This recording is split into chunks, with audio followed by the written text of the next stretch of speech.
Pre board examination Garhwa जिला का economics का जो आपका हुआ था पेपर, एक बच्चे द्वारा क्वेश्चन भेजा गया है, उसी का आंसर आपको बता रहा था।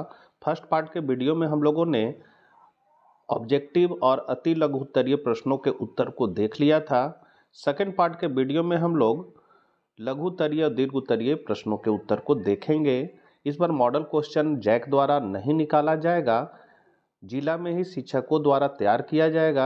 इसीलिए जो भी प्री बोर्ड में क्वेश्चन आए हैं, वीकली टेस्ट में जो क्वेश्चन हैं और क्वेश्चन सह आंसर बुक जो निकाला गया था, उन सभी प्रश्नों को बढ़िया से देख लेना है।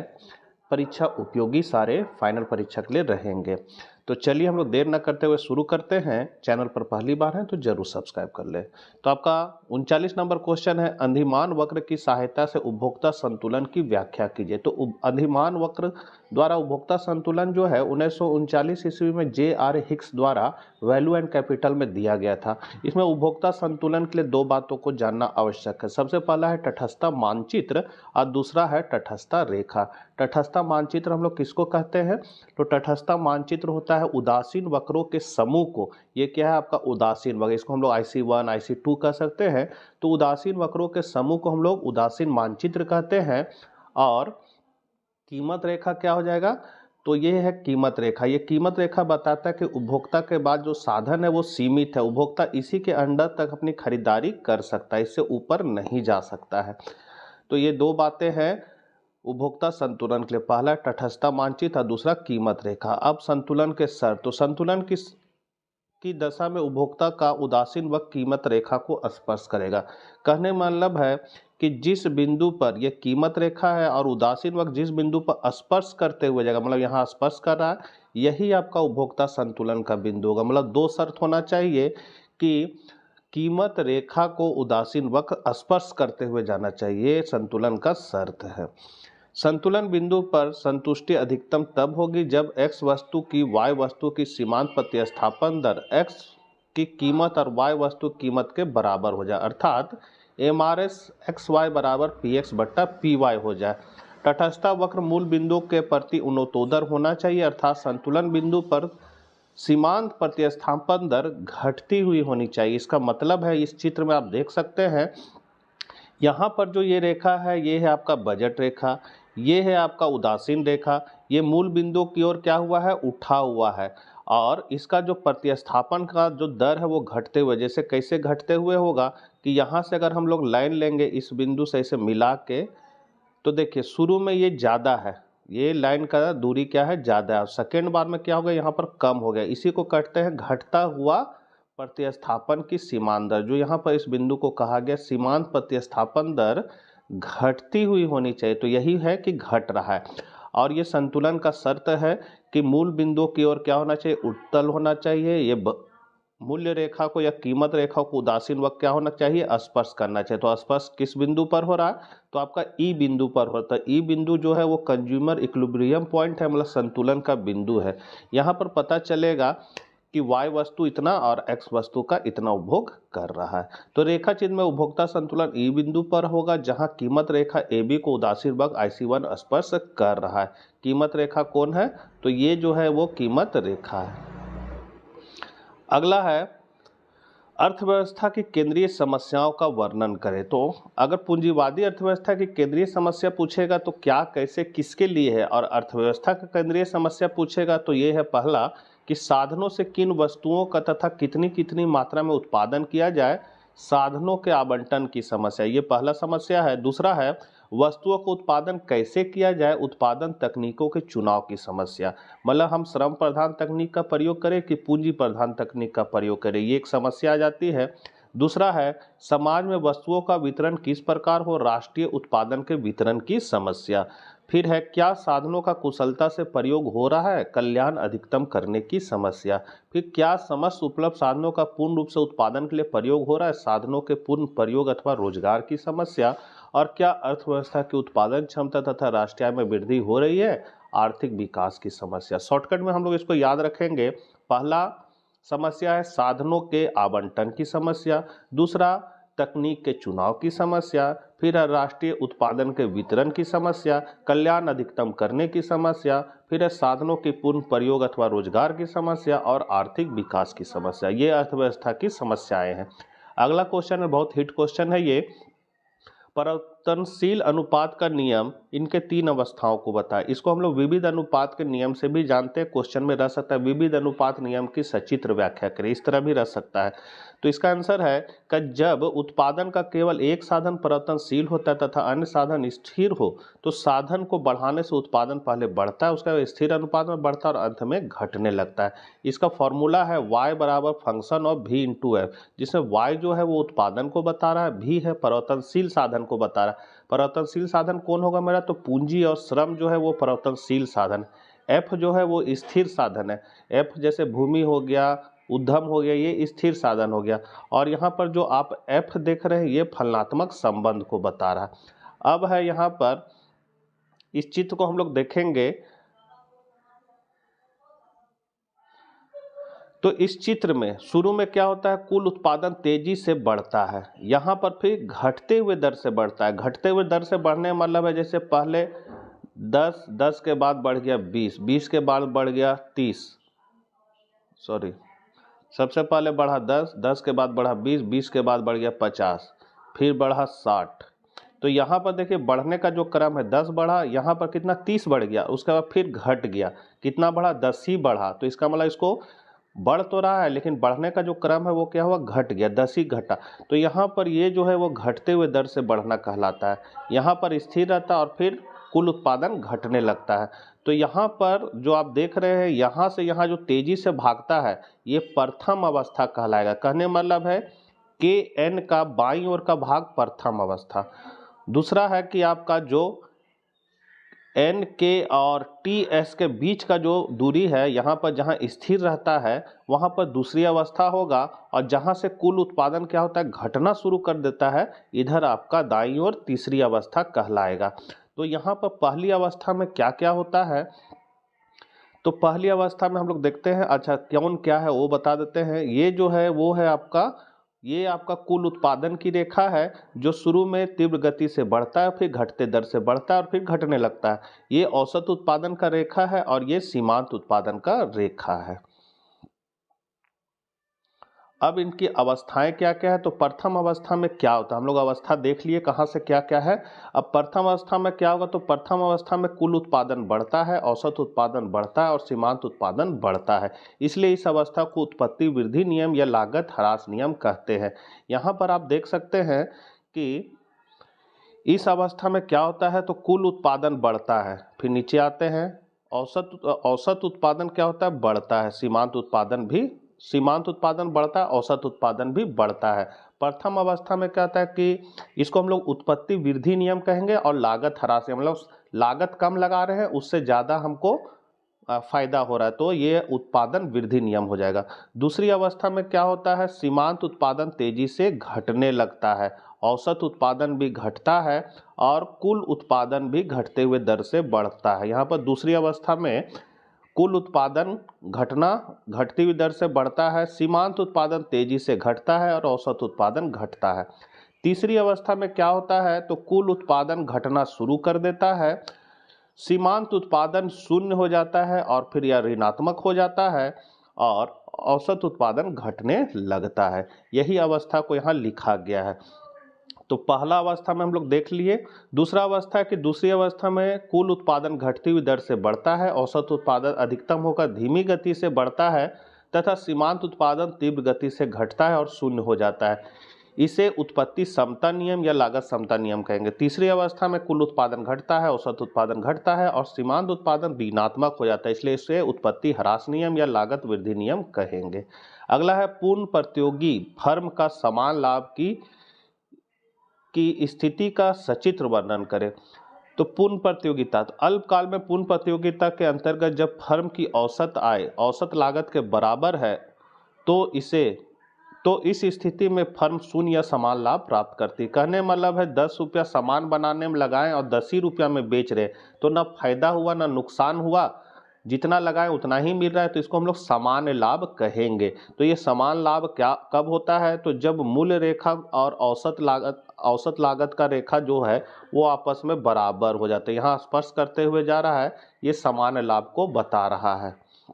और यही अगर रेखा ये मूल्य का रेखा है और औसत लागत इस तरह होके जाता, मतलब यहाँ से जाता तो नीचे से जाता ऐसे करके, तो ये असामान्य लाभ को बताता। असामान्य लाभ मतलब होता है 10 रुपया सामान बनाने लगाए और 50 रुपया में बेचे, तो ये असामान्य लाभ हो गया। और यही अगर स्थिति रहेगा कि ये मूल्य का रेखा है और औसत लागत इसके ऊपर से जा रहा है, मतलब इससे ज़्यादा ऊपर से जा रहा है, तो ये आपका हानि का स्थिति हो जाएगा। मतलब 10 रुपया सामान बनाने में लगा 5 रुपया में बिक रहा है तो घाटा हो रहा है, तो ये हानि का स्थिति होगा। तो यहाँ समान लाभ को बताना है, तो समान लाभ में आप देख रहे हैं वस्तु का मूल्य ओपी है, ये आपका एआर रेखा है, यही आपका एमआर रेखा है, यही प्राइस का रेखा है, ठीक है। ये है आपका औसत आय का रेखा, औसत लागत का रेखा, और ये क्या करता है, इसको स्पर्श करते हुए जा रहा है। इसका मतलब है उत्पादन ओएस होगा और मूल्य ओपी रखेगा, और औसत लागत चूंकि कीमत के बराबर है इसलिए फर्म को केवल सामान्य लाभ मिलेगा। तो चित्र में OX अक्ष पर उत्पादन बिक्री की मात्रा, OY अक्ष पर कीमत दर्शाई गई। चित्र में E संतुलन बिंदु है, जहां पर आप देख सकते हैं ये क्या है, ये संतुलन बिंदु है E, क्योंकि यहाँ पर सीमांत आय और सीमांत लागत बराबर है। OS उत्पादन बिक्री की मात्रा, OP उद्योग द्वारा निर्धारित कीमत, ऐसी औसत लागत और औसत आय है। यह स्थिति समान लाभ या शून्य लाभ को प्रदर्शित करता है। इस स्थिति में फर्क को साम्य उस बिंदु पर होगा जहां पर सीमांत लागत, सीमांत आय, औसत आय चारों बराबर होते हैं। मतलब इस बिंदु पर क्या होता है, तो आपका मूल्य, औसत आय, सीमांत लागत, औसत लागत, सीमांत लागत सभी आपस में क्या होते हैं, बराबर होते हैं इस बिंदु पर। तो यहाँ पर आपको जब सब बराबर रहेगा तो ये समान लाभ को बताएगा। अगला क्वेश्चन है, बजट किसे कहते हैं, इनके घटकों को लिखिए। तो सरकारी बजट एक वित्तीय वर्ष मतलब 1 अप्रैल से 31 मार्च की अवधि के दौरान सरकार की प्राप्तियों तथा सरकार के व्यय के अनुमानों का विवरण होता है। मतलब जो कितना हम कमाए और कितना खर्च हुआ इस वर्ष, उसी का लेखा जोखा जो होता है वो बजट होता है। इसके घटक है, तो इसका पहला घटक है आपका बजट प्राप्ति और दूसरा है बजट व्यय। तो बजट प्राप्ति में क्या है, तो बजट प्राप्तियों से अभिप्राय एक वित्तीय वर्ष में सरकार को सभी साधनों से प्राप्त होने वाले अनुमानित मौद्रिक आय से है। बजट प्राप्तियों का विस्तृत रूप से 2 भागों में वर्गीकरण किया जाता है, राजस्व प्राप्तियां और पूंजीगत प्राप्तियां। मतलब पैसा प्राप्त करने का क्या क्या स्रोत है। तो राजस्व प्राप्तियां में क्या आता है कि सरकार की राजस्व प्राप्तियां वे मौद्रिक प्राप्तियां हैं जिनके फलस्वरूप ना तो कोई देयता उत्पन्न होती है और ना परिसंपत्तियों में कमी आती है। पूंजीगत प्राप्तियां वे मौद्रिक प्राप्तियां हैं जिससे सरकार की देयता उत्पन्न होती है या परिसंपत्ति कम होती है। दूसरा है इसका बजट व्यय। तो बजट व्यय से अभिप्राय सरकार एक वित्तीय वर्ष में विकास तथा विकासेतर योजना तथा योजनेतर कार्यक्रम पर अनुमानित व्यय से है। बजट व्यय को 2 भागों में बांटा गया, क्या है, तो राजस्व व्यय और पूंजीगत व्यय। राजस्व व्यय से अभिप्राय सरकार द्वारा एक वित्तीय वर्ष में किए जाने वाले उस अनुमानित व्यय से जिसके फलस्वरूप न तो सरकार की परिसंपत्ति निर्माण होता न ही देयता में कमी आती। अब पूंजीगत व्यय में आता है कि पूंजीगत व्यय से अभिप्राय एक वित्तीय वर्ष में सरकार के उस अनुमानित व्यय से है जो परिसंपत्तियों में वृद्धि करता है या देयता को कम करता है। 44 है, वाणिज्य बैंक के कार्यों की व्याख्या कीजिए। तो वाणिज्य बैंक या व्यावसायिक बैंक क्या है, तो वित्तीय संस्था है जो लोगों के रुपए को अपने पास जमा के रूप में स्वीकार करती है, उनको उपभोग अथवा निवेश के लिए उधार देती है। इसके कार्य है, सबसे पहला काम है जमा प्राप्त करना। तो व्यावसायिक बैंक क्या करता है, जनता का पैसा क्या करता है, अपने पास जमा प्राप्त करता है। जमा प्राप्त किस किस खाते में करता है, तो अस्थायी जमा खाता में, चालू खाता में और बचत बैंक खाता में करता है। दूसरा है इसका ऋण देना।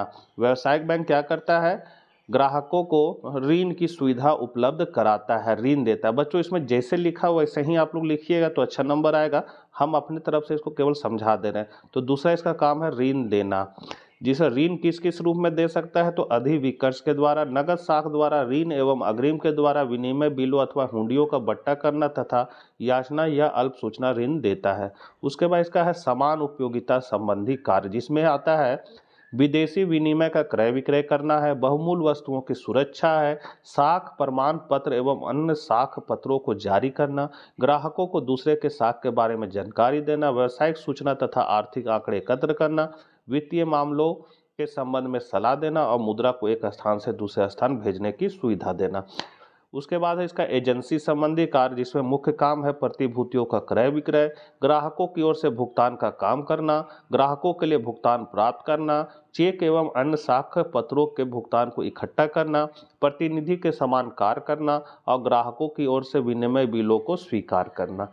ये व्यवसायिक बैंक या वाणिज्य बैंक के कार्य हुए। अगला है सीमांत उपयोगिता को परिभाषित कीजिए।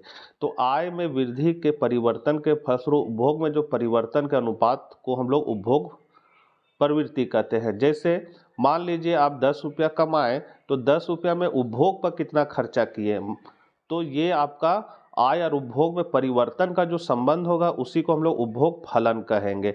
जैसे ये इसका फॉर्मूला है MPC बराबर डेल्टा C बटा डेल्टा वाई। तो हम लोग परिभाषा कैसे याद रखेंगे, तो डेल्टा मतलब होगा परिवर्तन, ठीक है, और वाई मतलब आय, C मतलब उपभोग। तो हम लोग इसको पढ़ेंगे आय में परिवर्तन, इसको पढ़ेंगे आय में परिवर्तन के फलस्वरूप उपभोग में जो परिवर्तन होता है उसके अनुपात को, मतलब बट्टा में तो अनुपात को हम लोग सीमांत उपभोग प्रवृत्ति कहते हैं।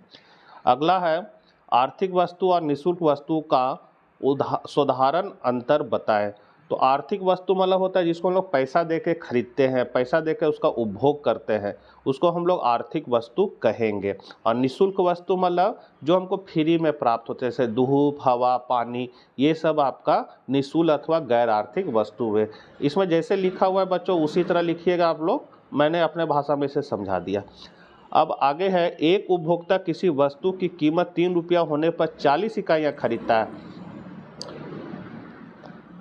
जब कीमत बढ़कर 4 रुपया हो जाती है तो उसकी 30 इकाइयाँ खरीदता। मांग की कीमत लोच ज्ञात करें। तो जो शुरू का मूल्य है बच्चों, ये जो कीमत है ये P कहलाएगा, और जो शुरू का मात्रा है वो Q कहलाएगा। तो P आपका 3, Q हो गया 40। उसके बाद अगर मूल्य घट गया या बढ़ गया तो वो P1 कहलाएगा। तो यहाँ देखिए मूल्य क्या हो गया, बढ़कर 4 रुपया हो गया, मूल्य कितना हो गया 4, तो P1 हो जाएगा आपका 4 और Q1 हो जाएगा आपका 30। तो यहाँ उसी पर हम लोग मैथ बनाएंगे।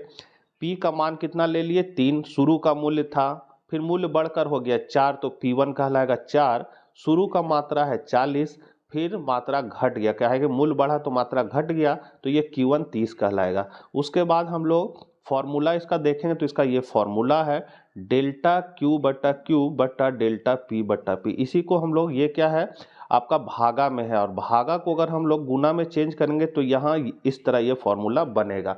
तो इस फॉर्मूला में हमको चाहिए डेल्टा Q और डेल्टा P चाहिए, बाकी P और Q तो क्वेश्चन में दिया हुआ है। तो डेल्टा P पहले हम लोग लिखा लेंगे, तो डेल्टा P निकालने फॉर्मूला है P1 माइनस P कर देंगे, मतलब 4 में 3 को घटा देंगे तो 1 आ गया डेल्टा P। उसके बाद डेल्टा Q निकालेंगे, Q1 में Q को घटा देंगे, मतलब 30 माइनस 40 तो माइनस 10 आ गया। बस इसको इस फॉर्मूला में बैठा देना है। डेल्टा Q के जगह क्या बैठेगा -10, Q के जगह क्या बैठेगा तो शुरू का मात्रा 40, P के जगह बैठेगा आपका शुरू का मूल्य कितना था, तो शुरू का मूल्य था 3, और डेल्टा P कितना निकला तो मेरा 1 निकला, यहाँ माइनस है तो इस तरह लिख लेगा, यहाँ कट गया, मतलब आपका 3/4, 4 से इसको भागा दे देंगे तो कितना आ जाएगा 2 पॉइंट कुछ आ जाएगा, तो 2 पॉइंट आपका 0.75 आ जाएगा। यही आपका मांग की कीमत लोच निकल गया। 48 है, केंद्रीय बैंक के कार्यों का वर्णन कीजिए। तो डीकॉक के शब्दों में केंद्रीय बैंक का बैंक है जो देश की मौद्रिक तथा बैंकिंग प्रणाली के शिखर पर होता है। भारत का केंद्रीय bank reserve bank of India है। इसकी स्थापना 1 अप्रैल 1935 की गई थी। इसके कार्य क्या क्या है, तो सब जैसे लिखा हुआ बच्चों उसी तरह लिखिएगा, ठीक है, हम इसको शॉर्टकट में समझा दे रहे हैं। सबसे पहला इसका काम है मुद्रा जारी करना, मतलब पैसा कौन छापेगा तो केंद्रीय बैंक ही छापता है। दूसरा है सरकार का बैंक, इससे लेन देन कौन करेगा, सरकार करेगा, आम आदमी लेन देन नहीं कर सकता है, रिजर्व बैंक से लेन देन नहीं करता है। आपको जितना भी अपने आसपास बैंक दिखता है सभी व्यावसायिक बैंक है, उससे हम लोग लेन देन कर सकते हैं, क्योंकि व्यावसायिक बैंक जो है वो जनता का बैंक है और केंद्रीय बैंक जो है वो सरकार का बैंक है, सरकार उससे लेन देन करती है, इसलिए इसका दूसरा हो गया। तीसरा है बैंकों का बैंक, ये सब बैंक का बॉस होता है, इसलिए इसको बैंकों का बैंक बोला जाता है। फिर बैंकों का निरीक्षण, ये समय समय पर व्यावसायिक बैंकों का निरीक्षण करता है, लाइसेंस जारी करता है। फिर जगह जगह पर उसका अगर शाखा खुलवाना है बैंक का तो वो खुलवाता है, उसका विस्तार करता है। और अगर कोई बैंक को मिलाना है आपस में तो विलय करना है तो वो मिला देगा। जैसे यूनाइटेड बैंक को पंजाब नेशनल बैंक को मिला दिया तो यूनियन बैंक बन गया। तो इस तरह विलय भी करता है और बैंकों को कभी कभी समाप्त भी कर देता है। तो ये सभी उसके काम है। उसके बाद है पांचवा अंतिम ऋणदाता है ये, मतलब कहीं से जब उधार नहीं मिलेगा तो reserve bank of India he bank को ऋण देता है। फिर है देश के विदेशी मुद्रा कोष का संरक्षक है, समाशोधन गृह का कार्य करता है, साख मुद्रा का नियंत्रण है, आंकड़े इकट्ठा करना, और इसका अन्य कार्य में है कृषि वित्त, अंतर्राष्ट्रीय मुद्रा सम्मेलन में भाग लेना, मुद्रा तथा बिल बाजार और फटे पुराने नोट को वापस लेना। इतने सारे इसके काम हैं। भुगतान संतुलन किसे करते हैं? प्रतिकूल भुगतान संतुलन को ठीक करने के उपाय बताएं। तो देखिए, एक होता है लेनदारी, मतलब आपको लेना है अगला से पैसा, और एक होता है देनदारी, मतलब अगला को आपको देना है। तो उसी तरह जब देश को कोई देश से लेना है तो लेनदारी कहलाएगा, और कोई देश को देना है तो देनदारी कहलाएगा। तो लेनदारी और देनदारी अगर दोनों बराबर है तो वो भुगतान संतुलन कहलाएगा। अब भुगतान संतुलन अगर लेनदारी और देनदारी अगर बराबर नहीं है तो वो असंतुलन कहलाएगा। तो जब संतुलन होगा तो धनात्मक पक्ष कहलाएगा, और जब ऋणात्मक होगा, मतलब देनदारी अगर ज़्यादा है तो ऋणात्मक पक्ष, और अगर लेनदारी है तो वो धनात्मक पक्ष कहलाएगा। देनदारी को हम लोग ऋणात्मक पक्ष कहेंगे। भुगतान संतुलन अगर असंतुलित हो जाएगा तो उसको हम लोग ठीक कैसे करेंगे? तो इसका पहला है मुद्रा संकुचन। मुद्रा संकुचन के फलस्वरूप देश में वस्तुओं एवं सेवाओं की कीमतों में कमी आ जाती है, जिससे निर्यात में वृद्धि हो जाती है। आय के कम होने के कारण लोगों की आयात करने की प्रवृत्ति कम हो जाती है। दूसरा है विनिमय ह्रास। तीसरा है आपका विनिमय नियंत्रण। चौथा अवमूल्यन, और पांचवा है अमौद्रिक उपाय। 50 नंबर क्वेश्चन है सीमांत बचत प्रवृत्ति 0.4 है, तो अर्थव्यवस्था में सीमांत उपभोग प्रवृत्ति या गुणक की गणना कीजिए। मतलब एमपीएस आपका 0.4 दिया हुआ है, आपको निकालना क्या है? सीमांत उपभोग प्रवृत्ति, मतलब एमपीसी निकालना है, और गुणक की गणना मतलब के निकालना है। तो हम लोग सबसे पहले के निकालेंगे। के का फॉर्मूला क्या होता है? तो के का फॉर्मूला है 1/एमपीएस। एमपीएस का मान आपका दिया है 0.4, इस जगह पर बैठा देंगे, पॉइंट हटाएंगे, ऊपर 0, 4 से 10 को भागा लगाएंगे तो आपका 2.5 आ जाएगा। तो के का मान पता चल गया हमको 2.5। अब हम लोग एमपीसी निकालें, तो एमपीसी फिर गुणक का एक और फॉर्मूला होता है, के बराबर 1/1 माइनस एमपीसी। के का मान पता है 2.5, बैठा दिए उसके जगह पर, के जगह पर 2.5 को बैठा दिए, एक का एक, और एमपीसी निकालना है। उसके बाद हम तिरछा गुना करेंगे तो 2.5 1 से गुना होगा तो हो जाएगा 2.5, माइनस 2.5 एमपीसी से गुना हो जाएगा तो हो जाएगा 2.5 एमपीसी बराबर 1 हो जाएगा। तो यहाँ पर गुना किया हुआ है। उसके बाद हम लोग उलट पुलट करेंगे, ये वाला है जो है उठा के इधर ले आएंगे तो इधर आ जाएगा, तो 1 माइनस 2.5 हो जाएगा, और यहाँ माइनस 2.5 ऑलरेडी है। फिर आपको एक में 2.5 को हम लोग क्या करेंगे? घटा देंगे, तो मेरा आ जाएगा इतना। इतना में फिर माइनस माइनस कट गया, एमपीसी का मान निकालेंगे तो 2.5 नीचे हो जाएगा, 1.5 ऊपर हो जाएगा, भागा लगाएंगे तो 0.6 आएगा, तो मेरा एमपीसी निकल गया 0.6 और गुणक का मान निकल गया 2.5। विनिमय दर से आप क्या समझते हैं? लोशील विनिमय दर को परिभाषित कीजिए। तो क्रॉथर के अनुसार विनिमय दर एक देश की मुद्रा की एक इकाई के बदले में दूसरे देश की मुद्रा की कितनी इकाइयां मिल सकती है, इसकी माप है। लोशील विनिमय दर प्रणाली में विनिमय दर विदेशी मुद्रा बाजारों में विदेशी मुद्रा की मांग एवं पूर्ति द्वारा निर्धारित होती है तथा विनियोग, यहाँ हो जाएगा विनियोग एवं पूर्ति के परिवर्तनों के साथ बदलती है। अतः आर बराबर फंक्शन ऑफ डी एस, अर्थात विनिमय दर मांग आपूर्ति का फलन होती है। जहां आर विनिमय दर है, डी अंतर्राष्ट्रीय बाजार में विभिन्न मुद्राओं की मांग है, एस अंतर्राष्ट्रीय बाजार में विभिन्न मुद्राओं की पूर्ति है। जिस विनिमय दर पर विदेशी मुद्रा की मांग उसकी पूर्ति के बराबर हो जाए उसी विनिमय दर की समता दर और विनिमय की समान दर या विनिमय के संतुलन दर कही जाती है। लास्ट क्वेश्चन है बेरोजगारी से आप क्या समझते हैं? प्रचंड बेरोजगारी को समझाएं। तो यहाँ पर बेरोजगारी का मतलब है कि काम करना चाहते हैं और काम ही नहीं मिलता है, तो वो बेरोजगारी होगा। ठीक है, प्रचंड बेरोजगारी क्या होगा कि काम में लगे हुए हैं लेकिन उसका कोई उत्पादन में योगदान नहीं रहेगा, उसको हम लोग परछन बेरोजगारी कहेंगे। जैसे खेती में मान लिए 2 आदमी का जरूरत है, 2 आदमी मिलकर 10 किलो आलू का उत्पादन करता है, अब उसमें 5 आदमी लगा हुआ है तो भी 10 ही किलो आलू का उत्पादन हो रहा है। इसका मतलब अगर हम 3 आदमी को हटा भी देंगे तो मेरा उत्पादन पर फर्क नहीं पड़ेगा। तो 3 आदमी जो एक्स्ट्रा लगा हुआ है वो परछन बेरोजगार है, मतलब काम करते हुए नजर आ रहा है लेकिन उसका उत्पादन में योगदान नहीं है, वो बेरोजगार है। इसी को हम लोग परछन बेरोजगार कहते हैं। तो ये जैसे लिखा हो वैसे ही लिखिएगा बच्चों, मैंने शॉर्टकट में समझा दिया। तो मिलते हैं नेक्स्ट वीडियो के साथ। आशा करते हैं वीडियो आपके लिए उपयोगी होगा। अपने दोस्तों को जरूर यह वीडियो शेयर करें और इसके बाद हम लोग गेस्ट पेपर के प्रश्नों के उत्तर को देखेंगे कि गेस्ट पेपर में कौन कौन क्वेश्चन दिया हुआ है, कौन कौन इंपॉर्टेंट है, उस पर हम लोग चर्चा करेंगे नेक्स्ट वीडियो में। तो मिलते हैं नेक्स्ट वीडियो के साथ। जय हिंद, जय भारत।